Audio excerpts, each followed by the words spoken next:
andanitro hoamasinany nianaranao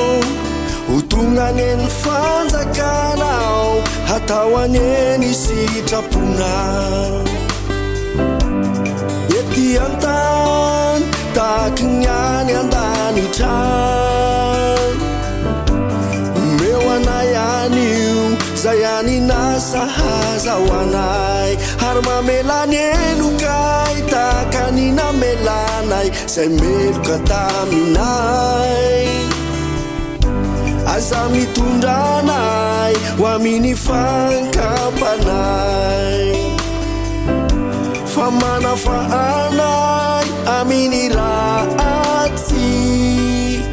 fanao ny fanjakana siny ery ary nivoninay tramandrakizay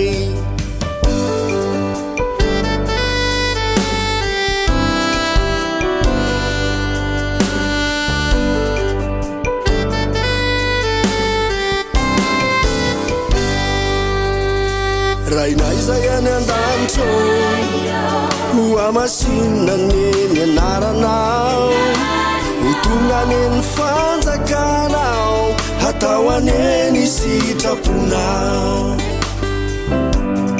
ety antany taky ny any andanitrany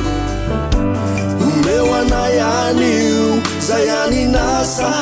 ho anay ary mamelany elokay takany namelanay zay meloka taminay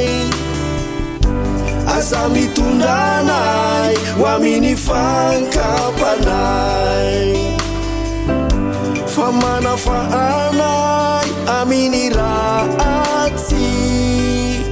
fanao ny fanjakana siny ery ary nivoninay tramandrakizay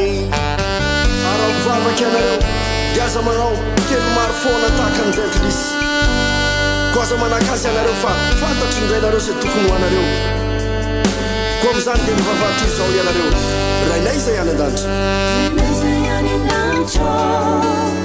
hoamasinanenanaranao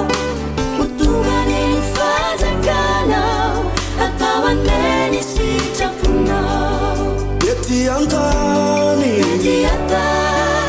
baka ny any andanitra omeo anay anio zay any nasa ho anay ary mamelany elokay takany namelanay zay meloka taminay ary aza mitondranay ho amin'ny fankapanay aza mitondranay ho amin'ny fankapanay fa manafahanay amin'ny ratsy fa manafahanay amin'ny ratsy fa anao ny fanjakana siny ary nivoninay tramandrakizay fanao ny fanjakana siny ary nivoninay tramandrakizay anao ny fanjakana siny ary nivoninay tramandrakizay fa ianao kosa raha mivavaka dia midira ao amin'ny efitranonao ka rehefa voaridro ny varavaranao dia mivavaha amin'ny rainao izay ao amin'ny mangingina ary ny rainao izay mahita ao amin'ny mangingina no amany eto fanao ny fanjakana siny ary nivoninay tramandrakizay anao ny fanjakana siny ary nivoninay tramandrakizay